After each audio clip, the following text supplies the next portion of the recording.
आचार्य जी ओम। जी जी।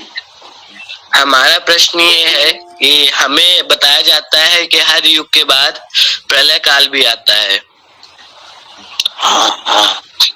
तो हमें ये बताइए कि प्रलय काल में जब सब कुछ विनाश हो जाता है, तो जब सतयुग त्रेता युग खत्म हो गया और कलयुग की जब शुरुआत हुई, तो हम भगवान को मानते हैं, पूजा करते हैं, ये तो चलिए ठीक है, लेकिन हमें ये कैसे पता चला कि रामायण भी घटना है, रामायण भी सच्ची कहानी है, महाभारत भी कहानी है, ये सब हुआ है भगवान के साथ? क्यों हम मानते हैं इसको? पहले तो आप ये निर्णय कर लीजिए कि भगवान और परमात्मा में आप अंतर करते हैं कि ये दोनों को एक ही मानते हैं? एक ही मानते हैं। दोनों को एक मानते हैं तो फिर आप इसको इस मान्यता को बदलिए, क्योंकि जो भगवान शब्द है और परमात्मा शब्द है, तो आप देखिए कि परमात्मा परमात्मा और दूसरा शब्द भगवान है। वान माने आप जानते हैं वाला, जैसे बलवान, धनवान। वान माने वाला, तो भगवान माने भग वाला जी। अब ये भग क्या चीज है? भग 6 चीजों को कहा गया है।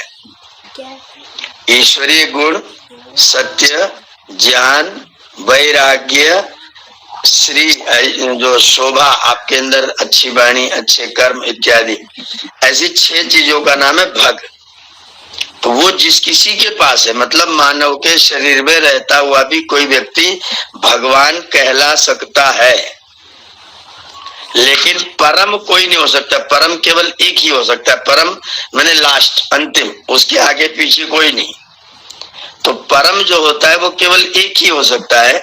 भगवान अनेक हो सकते हैं, जिसके जिसके पास भग आ जाएगा सब भगवान हो जाएंगे। तो इसलिए राम भी भगवान है, बुद्ध भी भगवान है, कृष्ण भी भगवान है, दयानंद भी भगवान है, हम और आप भी भगवान है। भगवान हम में से कोई भी हो सकता है, लेकिन परम आत्मा कोई नहीं हो सकता है। परम आत्मा सब अलग अलग होते हैं। तो परमात्मा एक होता है, भगवान कई हो सकते हैं। भगवान मानव के शरीर में जन्म धारण करके, विवाह करके, पत्नी बच्चों के साथ रहता हुआ भी भगवान हो सकता है, लेकिन परमात्मा न तो विवाह करता है, न तो जन्म धारण करता है, न तो किसी के साथ रहता है। तो परमात्मा को अलग कर लीजिए, भगवान को अलग कर लीजिए, पहली बात। दूसरी बात यह है कि जो प्रलय होता है वो 2 प्रकार का होता है। एक प्रलय होता है संपूर्ण प्रलय, और एक प्रलय होता है खंड प्रलय। जैसे जो संसार बना है वो सूक्ष्म से स्थूल बना, मतलब छोटे से बड़ा बना है। तो सबसे छोटा तत्व है सत्वरजस तमसाम साम्यावस्था प्रकृति, मूल प्रकृति सबसे छोटा तत्व है। वहां से लेकर के विस्तार होते होते आज बड़े बड़े पहाड़, बड़े बड़े सागर, बड़े बड़े ग्रह, तारे, नक्षत्र, ये सब बड़े बड़े तत्व हैं। तो छोटे से बड़े तक बनता है, और जब प्रलय होना शुरू करता है तो बड़ा वाला छोटे वाले में अपने अपने कारण में समाहित होता है। तो कुछ दूर तक प्रलय होता है, उसके बाद रुक जाता है। जैसे एक बार पृथ्वी नष्ट हो गई, एक बार जल तक नष्ट हो गया, एक बार अग्नि तक नष्ट हो गया, एक बार वायु तक नष्ट हो गया, और एक बार केवल मनुष्य प्राणी तक नष्ट हुआ। एक बार कुछ जो जीव जंतु थे, पशु पक्षी, वो नष्ट हुए, मनुष्य प्राणी बचा रह गया। तो खंड प्रलय में मनुष्य प्राणी बचा रहता है, कुछ प्राणी नष्ट होते हैं, सभी नष्ट नहीं होते हैं। आबादी बहुत ही कम हो जाती है, लेकिन वो आबादी बची रहती है, मानव प्राणी जिंदा रहता है। तो खंड प्रलय में पूरा प्रलय नहीं होता। इसलिए जब ये कलयुग बदला, जब ये द्वापर बदला, तो पूरा प्रलय नहीं होता है। कुछ कुछ लोग उसमें से जो जैसे कोई धार्मिक व्यक्ति है, कोई अच्छे कर्म करने वाले लोग हैं, कोई वीर पुरुष है, कोई राजा लोग हैं, धार्मिक राजा है, ऐसे लोग कुछ बच्चे भी रह जाते हैं, और कुछ लोग जो भीड़ भड़का है ये नष्ट हो जाता है। इसका भी नाम खंड प्रलय है। तो ये जो युगों के बीच में जो प्रलय होता है वो संपूर्ण प्रलय नहीं होता है, खंड प्रलय होता है। इसलिए परंपरा बाद के लिए बची रह जाती है जी। तो क्या हमें भगवान की पूजा करनी चाहिए कि परमात्मा की? हाँ, आप 2 चीज जान लीजिए, एक होती उपासना, एक होती है पूजा जी। एक होती पूजा, एक होती उपासना। उपासना का मतलब होता है हम जिसकी उपासना करते हैं उसके गुण को अपने जीवन में धारण करना, ये उपासना है। और एक होती पूजा। पूजा का मतलब होता है जो जिसकी पूजा करते हैं उसका सम्मान करना, उसका सत्कार करना, उसके लिए यथा योग्य व्यवहार करना। तो यथा योग्य व्यवहार अगर आप करेंगे तो पूजा होगी, और उसके गुण को अपने अंदर धारण करेंगे तो आपकी उपासना होगी। तो आप परमात्मा की उपासना करिए और भगवानों की पूजा करिए। तो परमात्मा कौन है ये कैसे पता चलेगा? क्योंकि हमें तो सिर्फ भगवान के बारे में बताया गया है। हाँ, तो अभी इसीलिए इस क्लास को हम लोग चला रहे हैं आपको और आगे बताने के लिए। जो परमात्मा है उसकी परिभाषा है। क्या परिभाषा है? क्लेश, कर्म, विपाक और आशय से जो रहित है। अब क्लेश का मतलब जो दुख से रहित है, जो कर्म से रहित है, जो कर्म के फल से रहित है, और जो कर्म के संस्कार से रहित है, उसका नाम परमात्मा है। अब आप देखिए, क्लेश से जो रहित है वो परमात्मा है। तो राम जी को क्लेश हुआ था कि नहीं हुआ था? हुआ था। कृष्ण जी को क्लेश हुआ कि नहीं हुआ? हुआ था। तो जिसको जिसको क्लेश हुआ वो परमात्मा नहीं है जी। जिसको क्लेश नहीं हो सकता वो परमात्मा है, पहली शर्त है।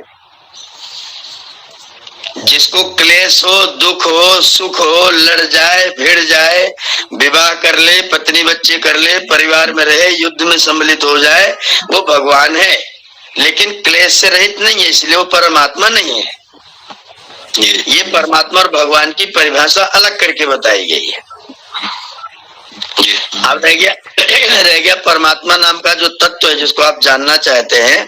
अगर आप उसको जानना चाहते हैं तो आपको एक रास्ता अपनाना पड़ेगा, और वो रास्ता है योग का। योग के रास्ते पर चलेंगे तो थोड़ी मेहनत करते करते थोड़ा समय लगाएंगे, तब आपको परमात्मा का साक्षात्कार आपके हृदय के अंदर ही होगा। भगवान को जानने के लिए तो आप बाहर देख करके भगवान की पहचान कर सकते हैं, लेकिन परमात्मा की पहचान बाहर देखने के बजाय अंदर देखने से होगी, और उसके लिए आपको योग के रास्ते पर लंबे समय तक चलते रहना पड़ेगा जी।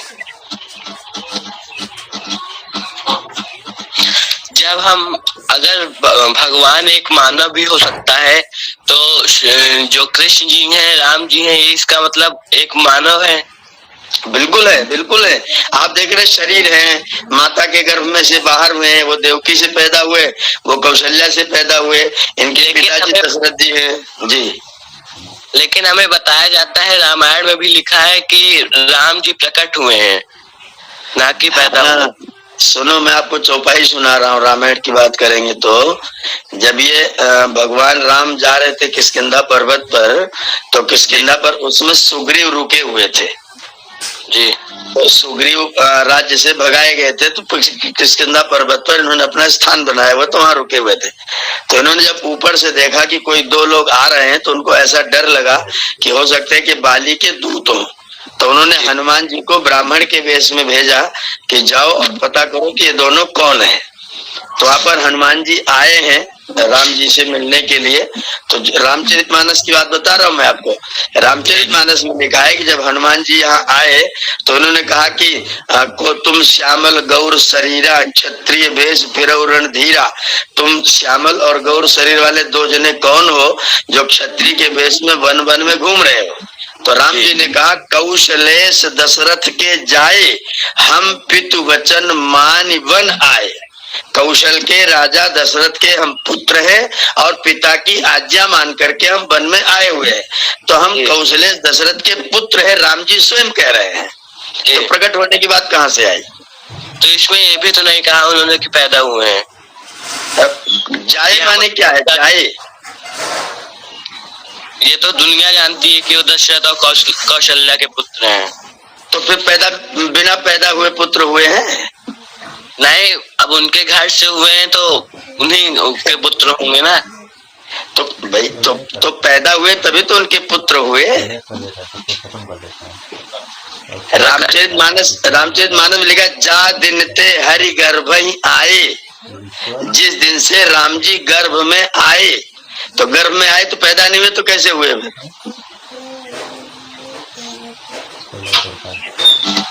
रामचरित मानस में ही ये बात लिखी, जा दिन ते हरि गर्भ में आए।